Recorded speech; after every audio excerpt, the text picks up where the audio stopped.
எண்ணும்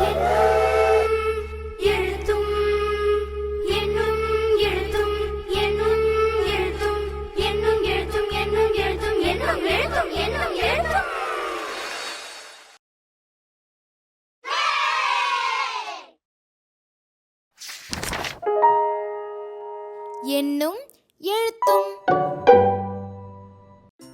நாணயத்தில் பம்ப். காற்றின் அழுத்தத்தை பயன்படுத்தி தண்ணீரை பீச்சி அடிக்கும் ஒரு அற்புதமான பம்பு தான் நாம உருவாக்கக்கூடிய இந்த பம்பு. இதை உருவாக்க நமக்கு தேவையான பொருட்கள்: 200 மில்லி பிளாஸ்டிக் பாட்டில், ஒரு நாணயம், டேப் மற்றும் கத்தரிக்கோல். கத்தரிக்கோலின் உதவியுடன் பாட்டில் மூடியில சிறியதா ஒரு துளையை இடணும். துளையை மூடுவதற்கு ஒரு சிறிய நாணயத்தை மூடியின் உள்பக்கமா வைக்கணும். பாட்டிலோட அடிப்பகுதியில, அதாவது கீழ்ப்பகுதியில ஒரு துளையை போட்டுக்கணும். சிறிது நீளத்திற்கு ஒட்டக்கூடிய செலோ டேப்பை வெட்டி எடுத்துக்குங்க.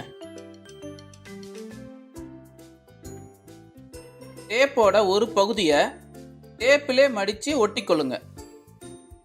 ஒட்டாத பகுதியை துளைய மறைக்கும் மாதிரி வகையில வச்சு டேப்பை பாட்டில்ல ஒட்டணும். இங்க துளைய மறைக்கிற மாதிரி இருக்கிற அந்த செலோ டேப் மடிப்பு ஒரு வால்வு போல செயல்பட்டு திறக்கவும் மூடவும் செய்யுது. இப்போ நீங்க பாட்டிலோட மேல் பகுதியிலிருந்து காற்றை ஊதினா துளையின் மேல் உள்ள மடிப்பு திறக்கும். மாறா காற்றை உறிஞ்சும் போது செலோ டேப் மடிப்பு துளைய மூடும்.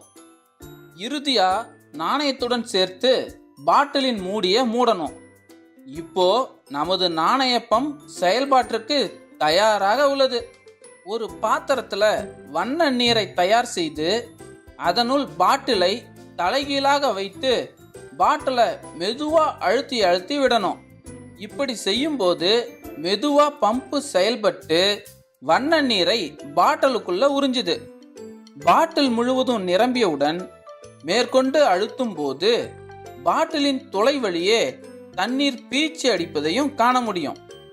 காற்றின் அழுத்தத்தை பயன்படுத்தி தண்ணீரை பீச்சி அடிக்கும் இந்த எளிய பம்பினை செய்து மகிழ்ச்சியா விளையாடுங்க. இதற்கு என்ன காரணம்னு பார்த்தீங்கன்னா, பாட்டில் அழுத்தப்படும் போது தோன்றும் அழுத்த மாறுபாடு காரணமாகவும் ஒரு புறம் மட்டும் திறக்கும் வால்வின் செயல்பாடு மூலமாகவும் நீரானது தளனுள் செல்கிறது.